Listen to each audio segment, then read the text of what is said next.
Hello at welcome sa Cloud B Movie Recap. Ang palabas na ikukwento natin ngayon ay ang Kung Fu Panda The Dragon Knight. Halina't simulan na natin. Nagsisimula ang episode sa pagpapakita ni Po ang Dragon Warrior. Pinapakita dito ang kanyang mga nagawa kung papaano niya tinalo ang mga pinakamapanganib na kalaban. Ang susunod na kanyang gagawin ay ang food tour sa China. At sinabi ng kanyang ama na si Mr. Ping na karapat-dapat siyang pumunta doon. Ang unang niyang pupuntahan ay ang Wangko Village, kung saan nakalagak ang Wugou Gauntlet. Sa kanyang paglalakbay ang bawat madaanan niyang nayon ay nagbibigay sa kanya ng libreng pagkain at masaya sila nang makita siya. Nang makarating na siya sa Wangko Village, sinalubong siya ng mga naninirahan doon at nagagalak sa pagbisita ng Dragon Warrior sa kanilang baryo. At ang iba ay humihingi ng autograph. Pinapasok si Po ng may-ari ng restaurant sa imbakan ng pagkain at nilock siya dito. Kalaunan, dalawang kaaway ang may masamang planong nakawin ang gauntlet sa baryo na sina Veruca at Klaus. Mabilis ang kanilang pagtakbo patungo sa gauntlet ngunit agad din silang nahuli ng mga bantay doon. Samantala, naramdaman ni Po ang masamang nangyayari kaya nais niyang makalabas agad sa imbakan. Ginamitan niya ito ng puwersa hanggang sa masira ang pinto at dingding, dahilan ng pagkaalis ni Veruca at Klaus sa bitag at nakuha nila ang gauntlet. Mabilis na nabawi ito ni Po at hindi sinasadyang na isuot niya ang gauntlet sa ere hanggang sa bumagsak siya sa lupa gamit ang gauntlet. Nawasak ang baryo sa kapangyarihan ng gauntlet. Sumugod sina Veruca at Klaus at kinuha ang gauntlet kay Po. Natanggal ang isa sa daliri nito at tuluyan nang nakuha ng dalawa ang gauntlet. Hinabol ni Po ang dalawa at nakita niya ang isang nakasuot ng baluti at inakal niyang kasamahan ito ng magnanakaw. Pilit na binawi ni Po ang gauntlet na hanggang sa humantong ito sa bangin kung saan siya ay nakakapit. Ginamit ni Veruca ang gauntlet at sinuntok ang bato at nahulog si Po sa ilog. Bumalik si Po sa nayon at talagang lubos na nasira ito. Nais niyang tulong ngunit nagalit sa kanya ang mga naninirahan doon at sinabi na umalis siya sa kanilang baryo. Malungkot na umalis si Po sa lugar at napapansin niya na ayaw na sa kanya ng mga taga-nayon. Nakabalik na si Po sa kanyang tirahan at napansin nga ni Mr. Ping na malungkot si Po kaya agad niyang niyakap ito.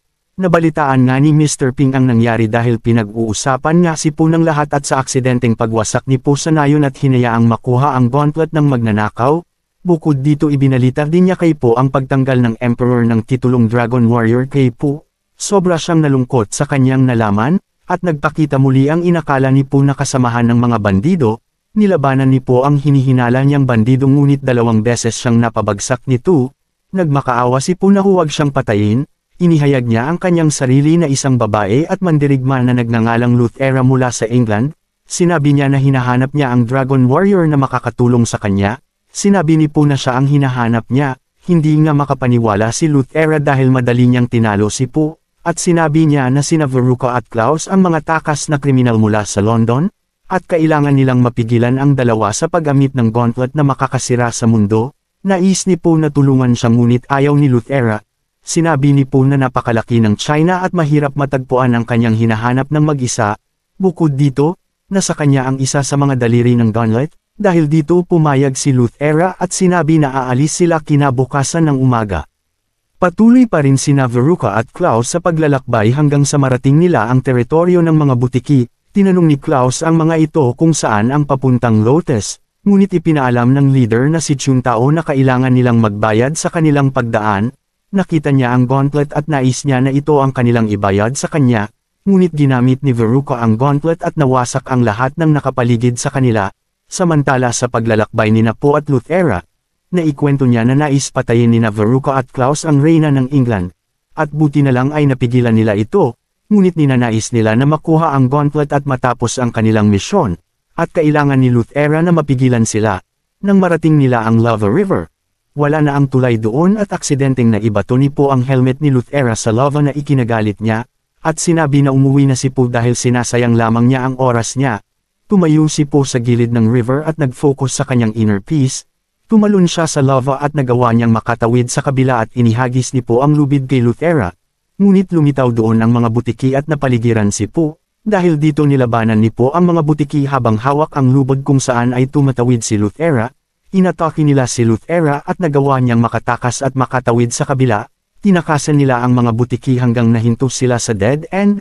Habang nakatalikod si Luther ay agad na kinuha ng isa sa mga butiki ang espada niya. Upang mabawi ito sinabi ni Po na kailangan nilang magtulungan upang magawa nila ang misyon at pumayag naman si Luthera. hinugot nila ang mga butiki at pinatalsik nila ito sa kanilang lungga, ngunit isang grupo ang tumalon sa kanila kung saan sila ay nahulog patungo sa ilog na lava.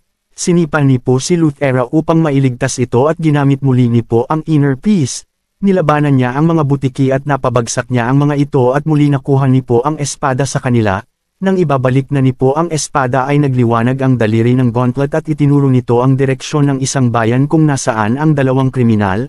Dito na nila napagtanto na umiilaw ang daliri sa tuwing ginagamit ang Gauntlet.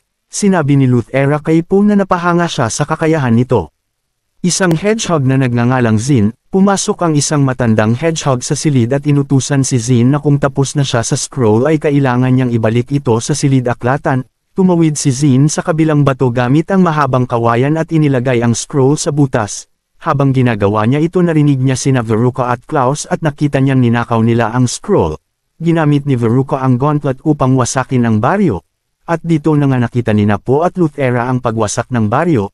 Dali-dali silang tumungo sa baryo at iniligtas ang mga naninirahan doon. Nagpasalamat ang mga hedgehog na mga monghe kay Po dahil sa pagliligtas niya ng mga scroll na nilalaman ng kasaysayan ng China. Ipinakita nila kay Po na siya ang bayani nila at ang Dragon Warrior. Tinanong ni Luthera kung kilala nila ang gumawa ng pag-atake sa kanilang baryo. Sinabi ng monghe na nahuli na nila at pinayagan silang makita ang kriminal. Nang makapasok na sila sa silid, dito nila napagtanto na hindi ito ang kanilang hinahanap. Sinabi ng monghe na ito si Zin na inaakala nila na siyang gumawa ng pagwasak at siya ang kanilang salarin. Nang papalabas na sina Po at Luthera, sinabi ni Zin na nakita niya ang dalawang kriminal na kumuha ng scroll. Sinabi niya na tutulungan niya sila kung tutulungan siyang makatakas. Ngunit ayaw ni Po na tulungan tumakas ito dahil dito na lamang sa baryo na ito na may naniniwala sa kanya na Dragon Warrior siya. Ngunit kailangan ni Luthera gawin ito upang mapigilan sina Veruca at Klaus sa kanilang masamang plano. Sa gabing iyon, palihim si Po na pumunta sa bilangguan upang itakas si Zin. Ginamit niya ang mga kawayan upang makarating siya doon. Sinubukan ni Po na gamitin ang bato sa lock ngunit hindi ito gumana. Dahil dito napagpasya niya na buhatin na lamang ito. Ngunit nakita siya ng mga bantay. Sinabi ni Po na kukunin niya ang bilanggo upang dalhin sa Imperial Guards at naniwala naman ang dalawang bantay. Samantala, habang nagbabantay si Luthera nakita niya na paparating na ang Imperial Guards. Nang makita niya si Po na papalabas na, agad niyang hinati ang kawayan kung saan nakasabit si Po. Ngunit bumagsak mismo si Po sa harap ng gwardya at ang kulungan bumagsak din sa kariton ng gwardya. Kinutya nila si Po bago umalis at humingi ng tawad si Po kay Luthera. Ngunit hinarap niya ang mga gwardya at sinabi na bitawan nila ang kulungan. Matapang na nilabanan ni Luthera ang 4 subalit masyado silang marami kaya natalo siya. Agad naman na tinulungan ni Po si Luthera. Ayaw ni Po na saktan ang mga gwardya ngunit kailangan niya itong gawin upang malinis niya ang kanyang pangalan. Nang makatakas na sila, sinabi ni Zin na nakita niya sina Veruca at Klaus na ninakaw ang scroll, at nakasalaysay doon kung paano ang mundo noon ay iisang kontinente lamang, at ang mga naninirahan doon ay kayang kontrolin ang mga elemento. May ilang grupo na nagpasya na sakupin ang mundo gamit ang dahas. Ang ilang mga mandirigma ay gumawa ng mga sandata na kayang ikulong ang mananakop ng mundo. Ngunit sa paggamit nito ang kapangyarihan ng mga sandata ay nagawang hatiin ang kontinente. Ang 4 na sandata ay isang helmet, latigo, gauntlet at isang hindi pa matukoy. Nagkahiwa-hiwalay ang 4 na sandata sa iba't ibang bahagi ng mundo. Dito na napagtanto ni Po na plano ni Veruca at Klaus na kolektahin ang 4 na sandata upang sakupin ang mundo. Ang mga Imperial Guards ay hinanap sila sa kagubatan. Ginamit ni Zin ang mga fireworks upang ma-distract ang mga gwardya. Nakatakas na sila Po at tila pamilyar kay Po ang latigo sa kanya. Ito pala ay nabasa niya sa isang comics. Ngunit hindi na isulat dito ang lokasyon kung saan ito matatagpuan. Samantala, ang Imperial Guards ay nagbalita sa Emperor na inatake sila ni Po habang kinukuha nila ang bilanggo. Dahil dito nagalit ang Emperor at tila isa ito sa pag-atake sa kanya. Dahil sa pagkabigo ng mga gwardya sa kanilang trabaho, ipinatawag ng Emperor ang grupong Forbidden Company. Inutusan niya ang 4 na reptilya na hulihin si Po, dumura ang leader ng asido at sinabi na ang paghuli kay Po ay magiging masaya. Dito na nagtatapos ang pelikula. Salamat sa panunood hanggang sa susunod na video.